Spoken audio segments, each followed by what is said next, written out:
Hey. Hey, how's it going? Hi, Liz. How are you? I'm fantastic. Happy Sunday. Am I on at the right time? Are we I starting at the right time? I think so. I think this is the right time. It's five Okay. o'clock in Los Angeles, 8 p.m. in New York, Okay. Excellent. 7 in my hometown of Chicago. So I think it's the right time. All right. Um, well, Liz, anytime is the right time to be chatting with you. Oh, And it's so nice to have this intimate discussion with you. Um, so thanks for coming to bahai.chat. yes. Oh, and if you do have questions and things that you want to ask us later on, you can put those questions in the Q&A box, and you can share this on Facebook as well if you want, or watch this over there too. So Right just look on. down below and you'll see the Q&A thing down there. So if you have questions, definitely feel Beautiful. free. Yeah, yeah. So, Liz, how are you? It's been quite a few weeks. My youngest son graduated from high school. I was like, yes. Congratulations. Yes. Yes, that was quite a hump to get over, and I felt like I was in a coma for like 2 weeks afterwards, just because the end of the school year is always so intense, and then it's Hmm. the culmination of all school for him. So that was cool. Yeah, and I've just been trying to see people, which is weird. Yeah, isn't that strange? Do you hug them? Do you shake their hands? I never quite know what to do. Yeah, so if they're vaccinated, yes, like hugs all around. Okay. That's always an interesting thing, because I have some friends who, because they have pre-existing conditions or allergies, they can't get vaccinated. So it's really a thing where they're relying on the rest of us. And there's also just such a feeling of privilege knowing that in so many other parts of the world, this is still, you hear in the news like Yeah. places going into lockdown still, Yeah. people are really suffering. So um I almost feel like a little bit like, let me snatch these moments while I can, because we just don't know, what's gonna happen next. Yeah. And Yeah. yeah. How about you? I'm well. My son did not graduate from high school, but we sent him off to summer camp. There you go. He graduated sophomore year of high school. That was a big accomplishment. Yes. And doing okay. My wife and I are going to go on vacation here for a couple weeks, Nice. up to Oregon, where they're having quite a heat wave Heat right wave. now. It's going to be 106 there tomorrow. Ooh. Um, Meanwhile, it's a balmy 85 in I LA. It's not know. even that hot right now.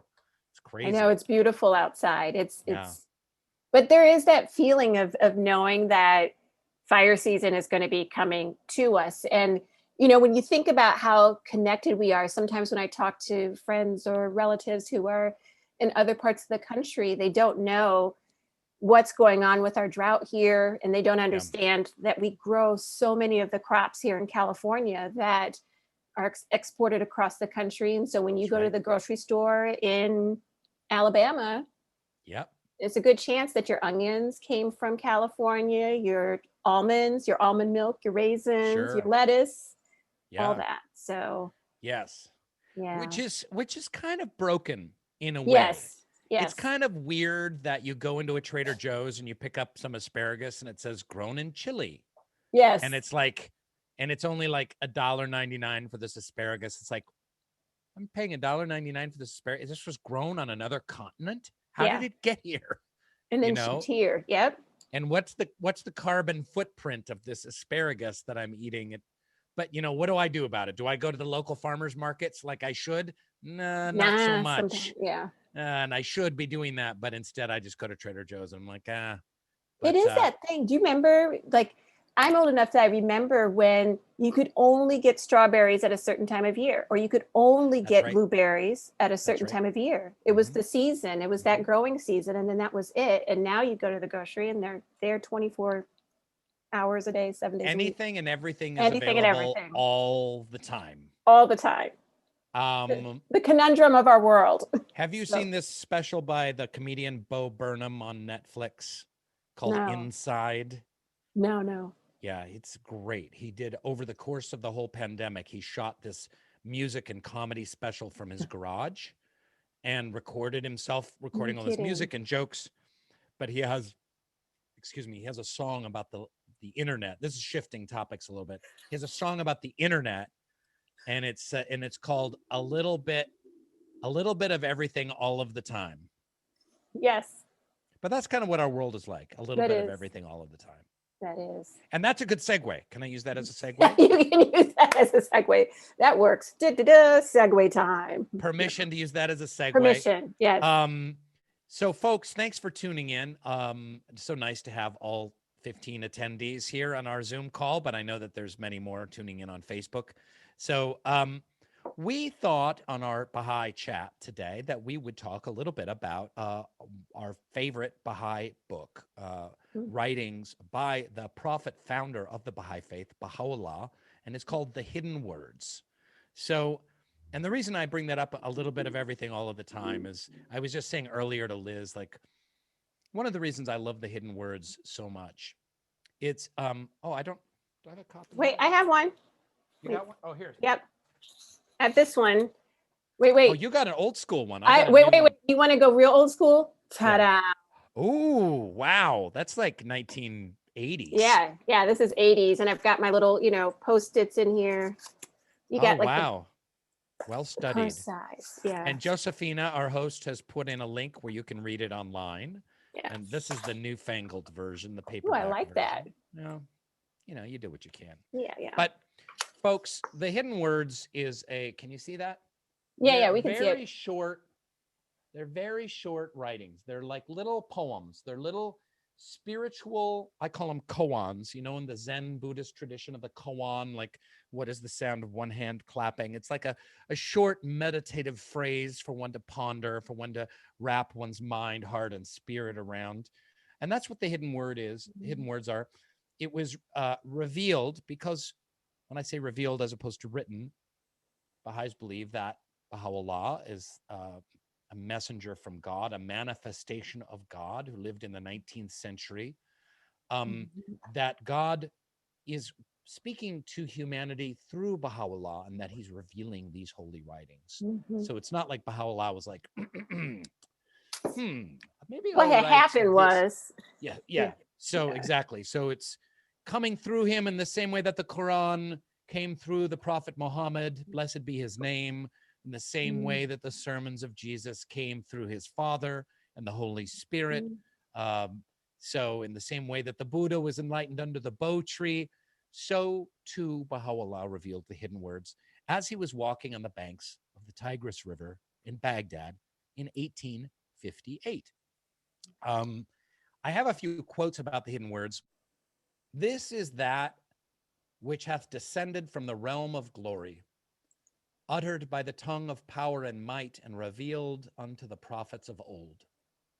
We have taken the inner essence thereof and clothed it in the garment of brevity, as a token of grace unto the righteous, that they may stand faithful unto the covenant of God, may fulfill in their lives his trust, and in the realm of the Spirit obtain the gem of divine virtue. Here's a little story about the hidden words. Fatima was the daughter of Muhammad. This was written by a Baha'i historian and author named Adib Taherzadeh. Fatima was the daughter of Muhammad, the holiest and most outstanding woman of the Islamic dispensation. At a young age, she was married to Ali, the successor to Muhammad, and bore him several children, two of whom, Hassan and Hussein, succeeded their father to become the second and third imams, respectively. This is of the Shiite sect of Islam. Fatima was a true and faithful believer and was much devoted to her father. His death plunged her into a state of bitter anguish and grief. And according to the traditions of Shiite Islam, the Holy Spirit, personified as the angel Gabriel, descended upon her and addressed certain words to her. These were dictated to Ali, her husband, and were revealed to bring consolation to her soul in her bereavement. So this is what Baha'is, and this is a famous from the hadiths of traditions of Islam. This is a famous story that this book was revealed to help quell Fatima's anguish, but that the book was lost.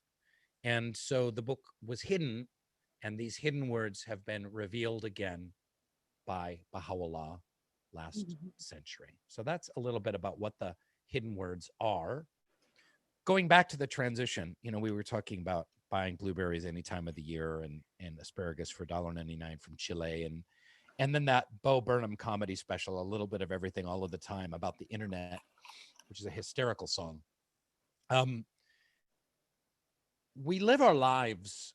We wake up in the morning, you check your phone. Oh, shoot, I got to return that email. I got to do that text. I got to take my kids to school. I got to get some food.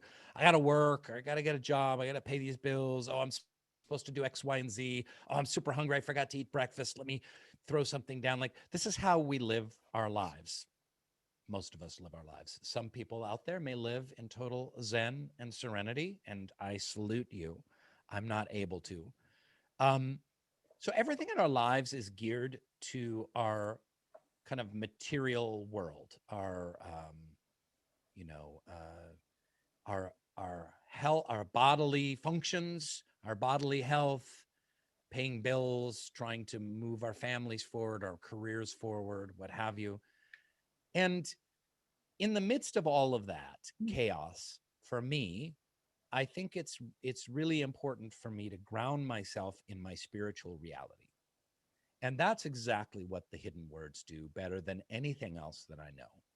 They shift my perspective from texts and emails and oatmeal and appointments and bills to pay and things to do and whatnot. They shift that perspective to, oh, right. I am an unrepeatable miracle of the universe. I'm a spiritual being inhabiting a physical body, and I'm on a spiritual journey inhabiting my body for a short amount of time. And they remind me about the truth of my reality. So going back to a little bit of everything all the time, we live in this contemporary culture that's just crazy and so much going on. And this can help us kind of refocus our attention. It's interesting. Throughout the Baha'i writings, there's a lot of references to veils, veils, right? And to like the veils of self and passion, like that these are the things that keep you from being able to see clearly.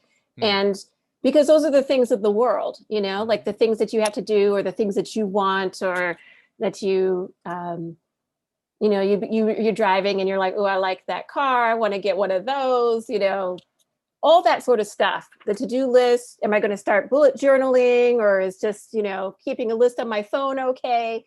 And then the passions, all of the things that sort of are like the things in our lower nature that sort of drive us. But those are the things that are not of the spiritual world, right? And as we know, our purpose here is get ready for the spiritual world, for our next journey after we were in our mom's womb, we're born into this world. And our goal here is to develop our spiritual qualities and attributes. So a lot of times those veils of self and passion keep you from turning your focus onto that spiritual world. So I always thought of the hidden words as being just almost like the Psalms, like for Christians who are very familiar with the Psalms. It's like very like bite-sized pieces of like you read it and you're like, oh yeah, I need to dial it back and reconnect with what I'm really here for, the spiritual piece. The other thing that I always found so interesting about the hidden words is, as a writer, word choice is really a deliberate thing. It can convey such different meaning. And so when you read them, you think about how the words that could have been revealed could have been any word, any vocabulary word. But why that word specifically? Why radiant versus bright, So it always makes me think about like, what does it actually mean to be radiant? What does it actually mean to be selfless? Because it's very, very specific. So I love that. Another thing I think that folks should know. And especially on that, Liz, when you're trying to write something with such brevity and such succinctness, word choice. It's not like a novel. Right. You know, you're trying to use 20 or 30 words or 40 words to kind of sum up an idea. And I always think about, I used to do this little trick where I would like have like the book and I'd be like, okay, I'm just going to open it to a random page. And whichever one is like the one, and this is so dumb, but like whichever one it is that my eye falls on first, that's the one that like That God is saying that I need for this day, and it's I just don't know. that I don't think that's that dorky. I think there can be it some could truth be. in that. Yeah. I love it. Sorry, go ahead. I interrupted. Yeah, and then there's also two parts. Like in this one, I have like this little post-it here. So the first one, there's 71 of them, and those were revealed in Arabic. So Baha'u'llah spoke both Persian and Arabic, as a lot of educated people at that time did. Like you grow up speaking Persian, but you learn Arabic because it's a Muslim society, and you have to read the Quran in Arabic. And then the other half, there's like 82 of them. Those were revealed in Persian. So it's interesting sort of to think about that piece, because stylistically there's a shift I always find, like in what the Persian ones, or sort of the length or the intensity of them, and sort of the mystical nature of them versus the Arabic ones. I always thought that was sort of interesting. At least from my perspective. Yeah. There's a different tone in yes. them. There's a different tone in the two of them. Yeah. Yes. Yeah. This is the very first hidden word in the book.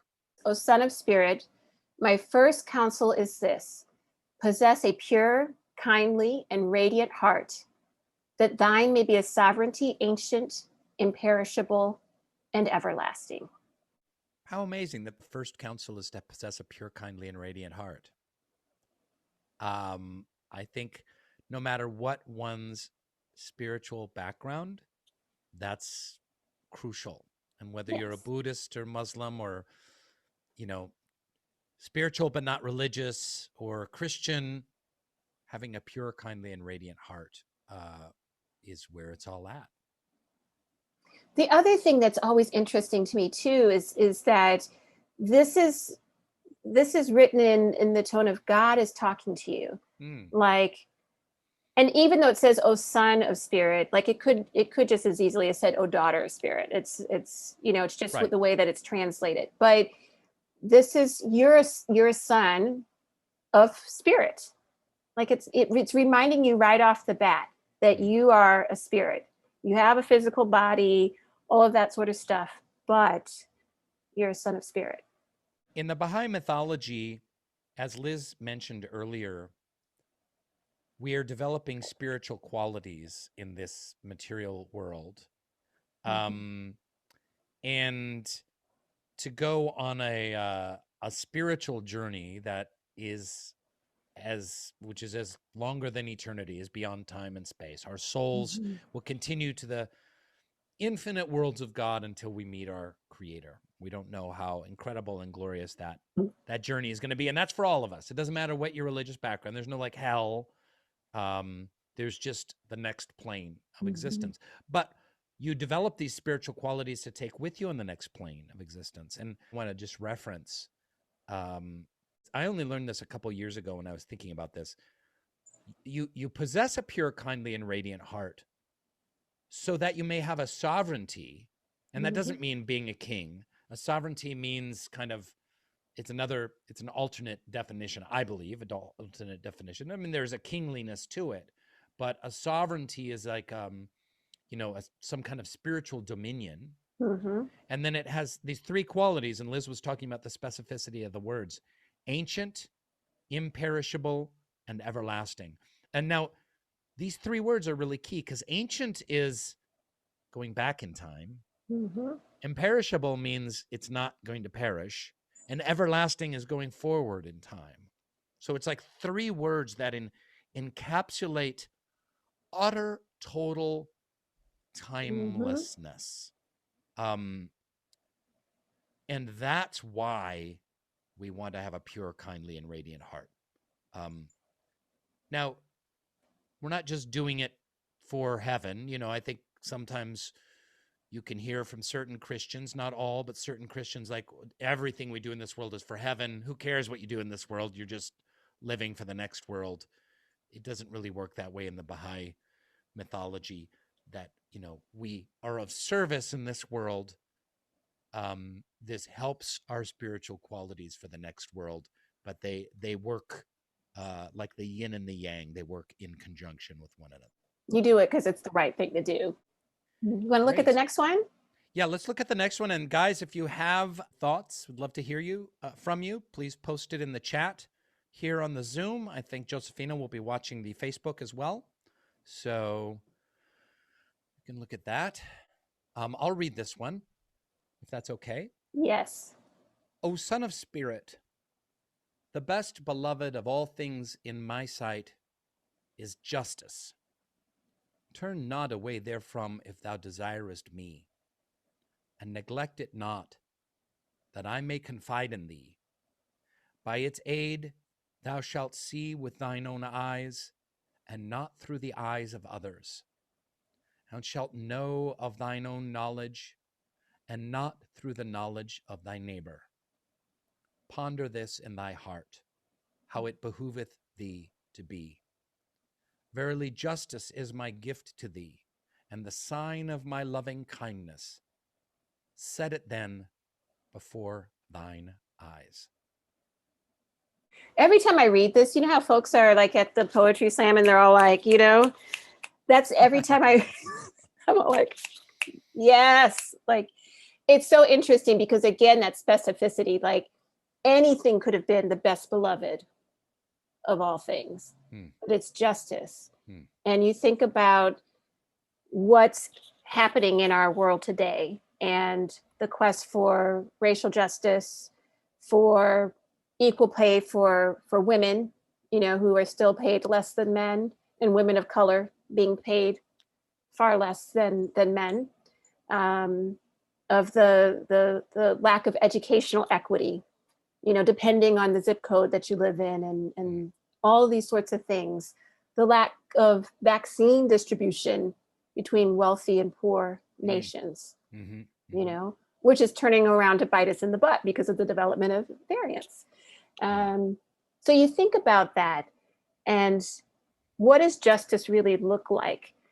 And I always feel like we're inching closer to it, but we still don't know what we consider justice. I think we're still so far from it. But when Baha'u'llah says, turn not away therefrom from it, like we're not there yet, but you still keep pushing towards it. You still keep striving for justice. The other part of that quote, which I always think was interesting, because Baha'u'llah, the revelation, it could have been just a line about justice and that's it. But what you see next is neglect it not that I may confide in thee. So if you cut yourself off from justice, what I read this as is that you're cutting yourself off from the voice of God in your life.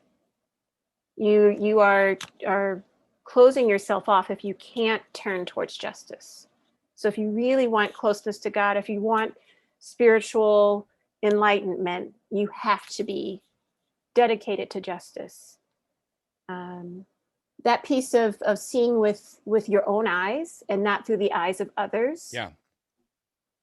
One of the important key principles in the Baha'i Faith is the independent investigation of truth. We don't have any clergy for that reason, that you have to read through and study for your own, spiritual growth and development, not just relying on others. And that principle clearly applies in so many other ways. Are you reading something from a reputable news source, or did you just see my friend's cousin's friend said that she Posted saw that on Facebook. On Facebook, yeah. So we really have seen over the past few years the danger, and I think for decades now, the danger of propaganda and of people not seeing with thine own eyes, and how it leads to an injustice. Yeah, I know I love you talking about that, and that by its aid, So the aid of justice, Mm-hmm. you shall see with your own eyes and not through the eyes of others. And we live in a time where people are seeing the world through the eyes of others. Yes. They just are. They're just kind of like going, something comes along on Facebook. Like my mom saw this article about how vaccines were evil and it was written by a doctor. And she's like, but look at this. I'm really scared. Look at this. And I just Googled the doctor's name and I saw that he was this kind of weird crackpot guy from Belgium who believed in all kinds of weird conspiracies and had been and proven wrong in all kinds of different ways. But it just said doctor, blah, blah, blah, blah, blah. And she read doctor. But that's kind of like seeing something through your own eyes and not through the eyes of others. Yes. It works in so many different ways. And apparently in the Arabic, when this is written, the word for justice, I don't know the exact word that he used in Arabic, but it also translates as fair-mindedness. So seeing things for its fairness, like looking for fair, that's not fair, or that's fair, that's not fair. Yeah. As opposed to justice like laws, because we can think of justice as like, right. You know, you go to a trial and then justice is if you go jaywalking, then you go to 3 months of prison or whatever. Like that. And that's just it. Yeah. Yeah. And although that's important, this is that fair-mindedness, which has to do with race. You know, look, you could just simply look with fair-mindedness about how people of color are treated differently or treated poorly or have been, you know, subjugated in horrific ways over the decades and over the centuries. And that's, it's our fair-mindedness that can make us go, hey, wait, no, enough. This is not okay. And Liz, I think going off of this too, like for a lot of people, I think they think about spirituality as this thing over here. And then like justice as this thing over here. Yeah. But throughout history, justice and spirituality have been linked. It's like this. Certainly Martin Luther King, right? Absolutely. You wouldn't have had an abolitionist movement in the United States to eradicate slavery without people recognizing that this is fundamentally a spiritual concept, that the freedom of people of African descent, it was a spiritual obligation, a spiritual, and again, thinking about this quotation, actually, it's interesting that neglect it not that I may confide in thee. So those were people who recognized that they were doing damage to their own spiritual selves. And, you know, you ever hear people talk about how, you know, that line in The Color Purple where Celie says, till you do right by me to Mr., you know, and she's like, till you do right for me, everything is going to fail, right? There is a piece of, you ever hear folks talk about until the United States does right to indigenous people, to African-American people, we can't achieve the greatness that we could otherwise. Sure. Because we have cut ourselves off from the spiritual bounties from God. Yeah. Because we're not reaching or striving for the justice that we should. How can we have e pluribus unum, out of many one, if a big chunk of the many are still mistreated? And have been historically so mistreated. All right, let's go on to the next one. O children of men, know ye not why we created you all from the same dust, that no one should exalt himself over the other. Ponder at all times in your hearts how ye were created. Since we have created you all from one same substance, it is incumbent on you to be even as one soul, to walk with the same feet, eat with the same mouth, and dwell in the same land, that from your inmost being, by your deeds and actions, the signs of oneness and the essence of detachment may be made manifest. Such is my counsel to you, O concourse of light. Heed ye this counsel, that ye may obtain the fruit of holiness from the tree of wondrous glory. Again, I'm like, it's so good. Yeah. It's so good. You know, one of the, maybe the greatest injustice, might even trump racism. I hate to say that. I know. But this, because it goes hand in hand with racism, is this whole kind of the rich are getting richer and the poor are getting poorer. And the fact that like 40 extremes of wealth and poverty. Extremes of wealth and poverty. 40 white guys own as much as the poorest half of the planet.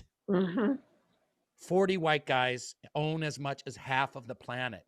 That is so inherently wrong. Now, there's nothing wrong with Jeff Bezos starting an online bookstore, and then it's like, oh, I could sell shoes, and oh, you know what, I could sell light bulbs, and then all of a sudden he's got a great online business right at the advent of someone had to do it, and fine. But the mere fact that he is able to have that many billions, hundreds of billions of dollars, when a billion people go to bed hungry every night. But this, in society, we revere these people who have so much and own so much. And there's this arrogance and entitlement in it that we certainly in America have, or at least white America, I can speak for white America has, to exalt oneself over the other person.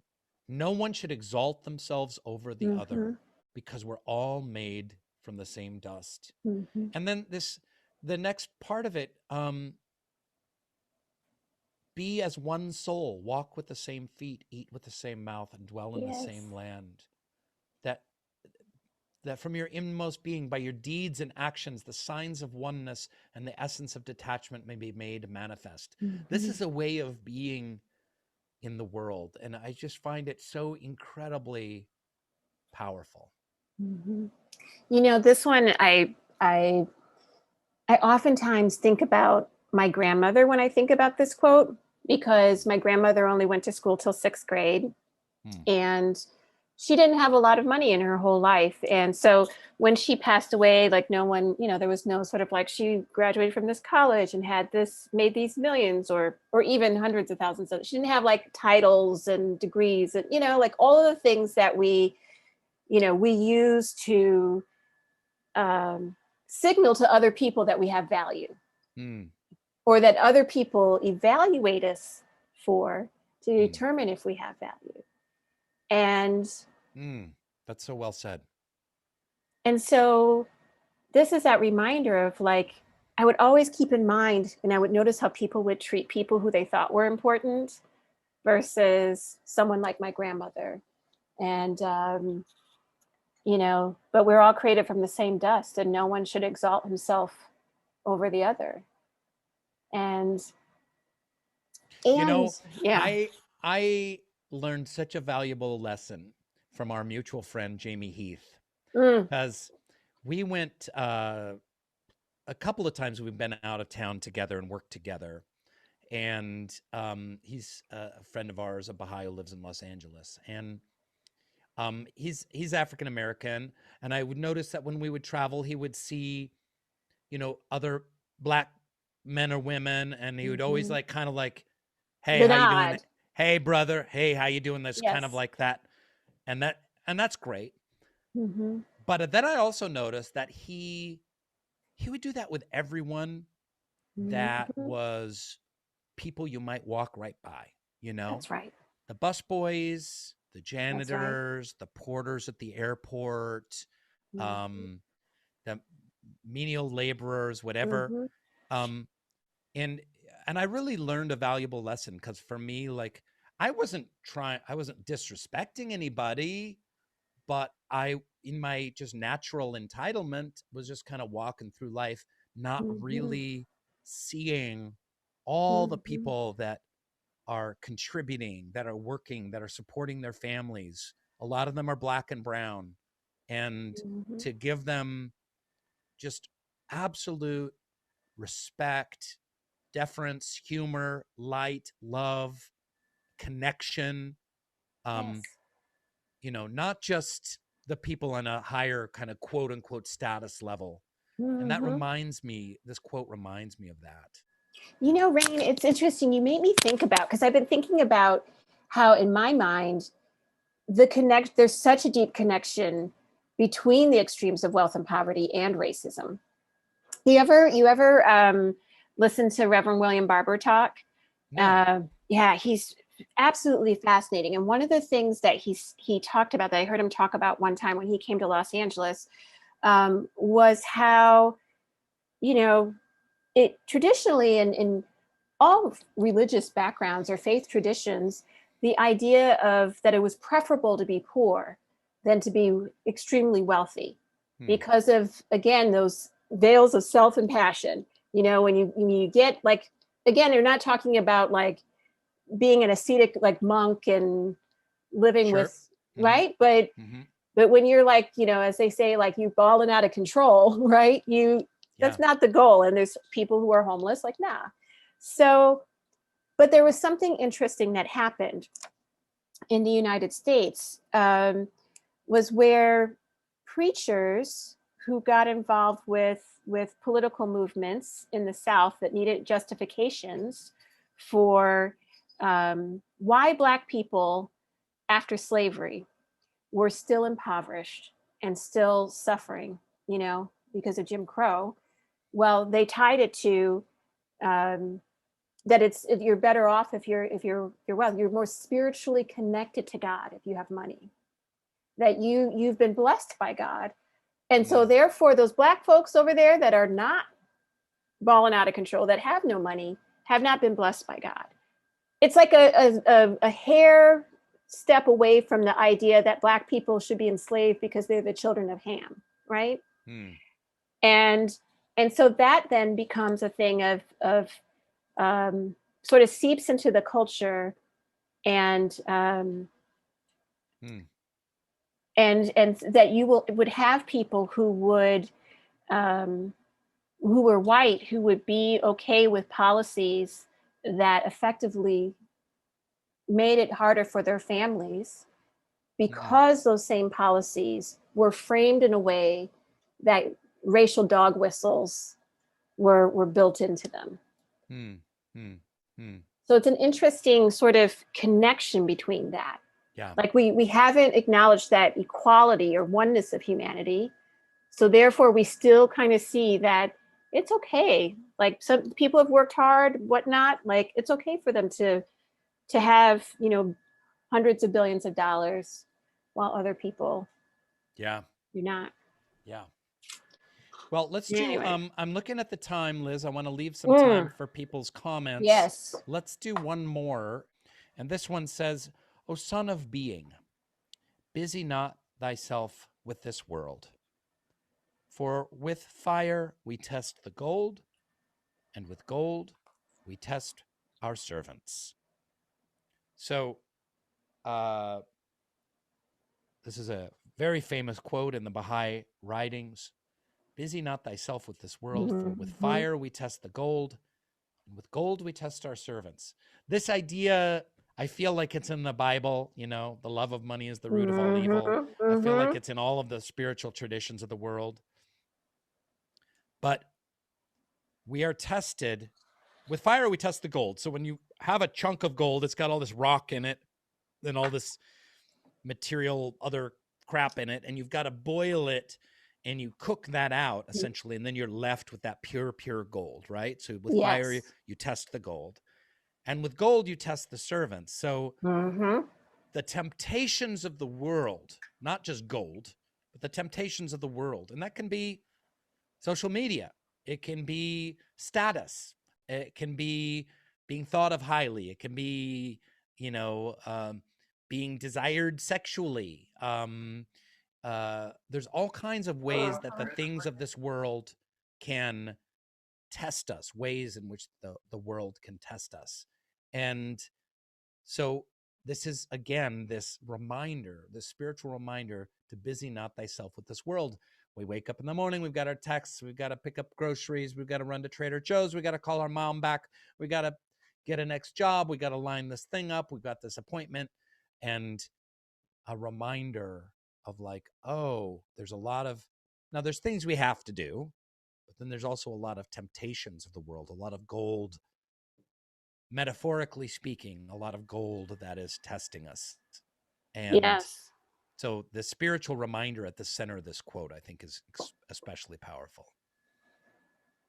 Yeah, I love this one. Whew. And while you were talking, my laptop was trying to die. And I was like, "Ooh, child, can you get me another cord over here?" I was being tested. I was being tested with the laptop charger. With fire, we test the laptop. Yes. And with laptops, we test our servants. Actually, that's kind of true, because so much of the gold can be found Right. on our online. Online, you know. It's just like you just go online and there's lust, greed, sloth, avarice, envy. It's all there. The pack legs. What's that? Remember my acronym that my mom made me do the project of the 7 deadly sins? Yeah. Yeah. The pack legs. What is it? So it's P's: pride, anger, covetousness, lust, envy, gluttony, and sloth. Oh, that's fantastic. Pack legs can all be found on the internet. On your internet. Through your computer. A little bit of everything all of the time. Yes. We've got a few comments here I'd like to go to. Catherine Martinez says, because the first one we were talking about having a pure, kindly, and radiant heart. Pure is how we should be within ourselves. Kindly is how we should be toward others. And radiant is how we should be towards God. So that's a nice comment. Yeah, that's a great thing to think about. Wonderful. So Amber Potter says, what do Baha'is believe is the purpose of life? Do they believe in predestination? Rainn, your Metaphysical Milkshake podcast has made me insatiably curious to ask so many questions about life. Thank you. Well, thank you, Amber, for the nice comment. So, Liz, what do you think? What's the purpose of life? The short answer of it is to know and love and worship God. Like from a Baha'i perspective, that would be it in a nutshell. And I think intrinsic in that, that's not like a passive, like, God, I love you, and therefore, ta-da. Like, it's love in action. You show that love through your service to humanity. You show that love by showing up in your community and, you know, equipping yourself with the knowledge, the skills, the mindset, the pure, kindly, and radiant heart that you can say, here are the challenges in my community. Here's how I'm going to put my abilities to work in service to this community. Yeah. To be a humble servant of others. Yeah. And going back to the hidden word of possessing a pure, kindly, and radiant heart, that thine may be a sovereignty, ancient, imperishable, and everlasting. The idea that we develop these spiritual qualities, pure, kindly, and radiant heart, and everything that goes with it, a compassionate heart, an honest heart, a humble heart, a loving heart, that having these spiritual qualities, this is what we will take with us as we move on through infinite worlds of God beyond this one.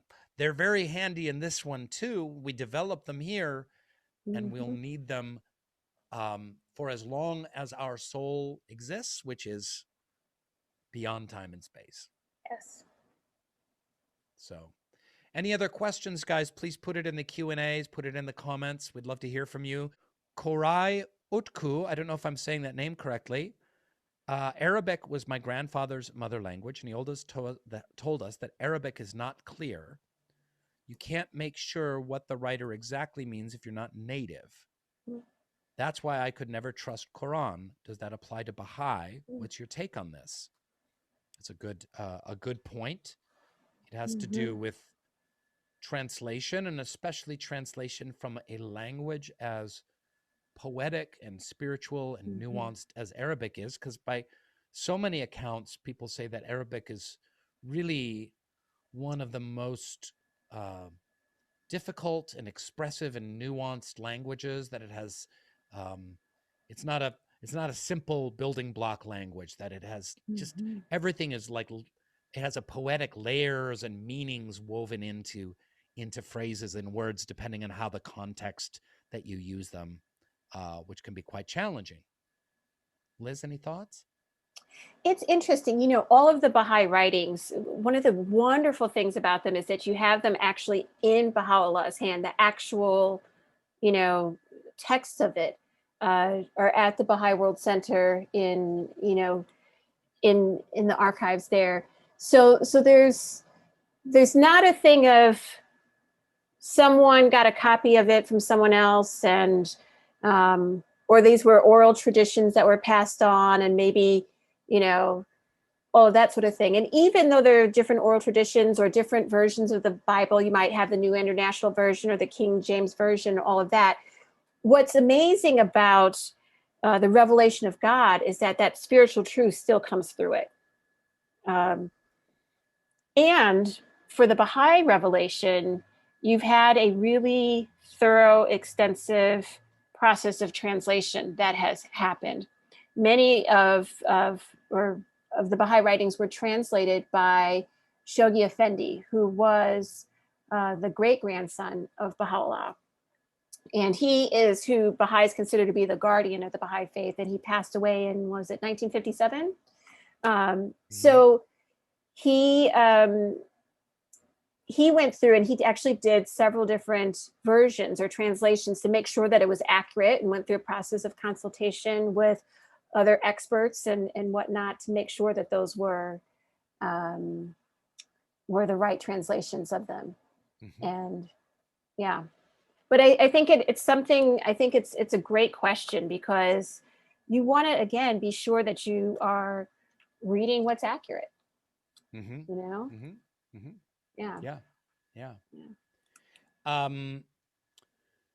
Folks, someone left a comment on the Facebook page talking about the Baha'is' lack of clergy, and I do want to talk about that a little bit. That you're listening to us here, and Liz and I are not priests or monks or mullahs or gurus or rabbis or anything like that. Those don't exist in the Baha'i faith. We're just regular old Baha'is, and we have regular old opinions about the words that we read. There's not any official interpretation, certainly, that we can make. Everyone can interpret the holy writings as they see fit. This is just us blabbing about our general opinions. So that's an important thing to know about the Baha'i faith, and something that I love very much. I would struggle if there were Baha'i priests who had some kind of keys to some insight on something that I didn't have, but maybe that's my own ego, but I would struggle with that. So let's see if there's anything else here. Here's Margaret says, thank you for focusing on the hidden words. To find out more about the Baha'i faith, I actually found it through reading the Book of Certitude by Baha'u'llah, also called the Kitab-i-Gan. But that is a whole book. The Hidden Words is perfect for a short program. Yeah, so again, this is the Rainn and Liz book club. Today's book, The Hidden Words by Baha'u'llah, these short spiritual ideas. I hope that you'll pick up a copy, find it online. Just, you can even do what young immature Liz used to do, which was randomly open one and read it and see how it applies to your day. So I think we can kind of like wrap it up. We'll keep it short and sweet. I mean, we had like 5 or 6 more or 7 more that we were going to get to, but we were ambitious, overachievers. Yeah, but maybe we need to do part 2. Yeah. No, I totally, I love that you brought up, or that person asked that question about the clergy, because even for myself, I've had this book for, decades. This little one, it's got like little like coffee stains on it, unfortunately, and whatnot, just from dragging it around with me. But my understanding, or what I see in these, is different now than it was when I was a teenager or when I was 20. And it's always just this process of growing and refining and trying to develop and say like, okay, what does this actually mean? And do I really, never assuming, staying humble and never assuming that, oh, I've got it. I got this all figured out. Like, I know, because I every day I'm reminded that I don't know, Yeah. So, yeah. That's very well said. And folks, going back to what I said at the beginning, like for me, a reminder that I'm a spiritual being, as Father Teilhard de Chardin said, "We are not human beings having a spiritual experience. We are spiritual beings having a human experience." Mm-hmm. To have that daily reminder that I'm a spiritual being having a human experience, I love turning to the hidden words as it reminds me about some of these key spiritual concepts, reminds me of reality. Mm-hmm. And the reality is that I'm not just a bunch of random cells and molecules and atoms, but that I am an unrepeatable miracle of the universe. Every single one of us are. And that I'm on a spiritual Mm-hmm. journey toward justice, toward a pure, kindly, and radiant heart, Mm-hmm. toward detachment to the things of this Mm-hmm. world, that I'm not going to exalt myself over any other person because we're all created from the same dust. These some of these key spiritual ideas that we went over tonight in Yes. this short presentation. Thanks, Liz. I hope we speak soon. Thanks everyone for tuning in. All right. Bye. Bye-bye.